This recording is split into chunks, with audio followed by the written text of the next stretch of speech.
Samahan niyo ako magpalit ng bedsheet at night routine with Ali. So ito nga pala yung nabili kong bedsheet dito sa TikTok shop. Ito yung no-gusot bedsheet at totoo nga ang balita. Hindi talaga siya nagugusot kahit magpagulong-gulong ka pa sa kama. Stretchable kasi yung fabric niya kaya ang ganda ng lapat sa kama.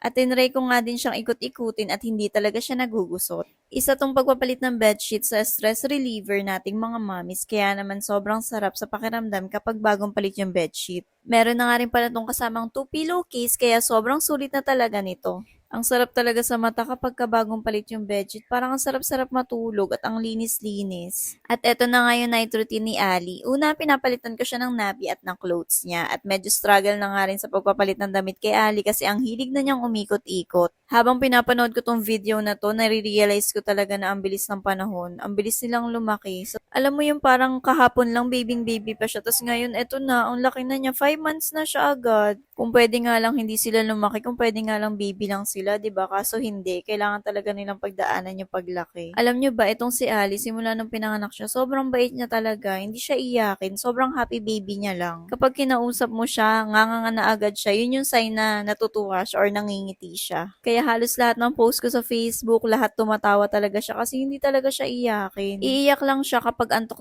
na siya or gusto niyang dumede. Yung mga ganitong moments talaga yung sinusulit ko kasi alam ko dadating yung time na hindi na namin magagawa yung ganito kasi malaki na siya. Kaya sa mga mommies na kagaya ko, i-cherish natin yung every moment na ganito kasi sobrang mamimiss talaga natin to. At next month nga, 6 months na siya, kaya mag-start na siya mag-solid food. Nakaka-excite na nakakakaba. Iniisip ko na agad ano kaya yung first reaction niya kapag nakakain na siya ng solid food.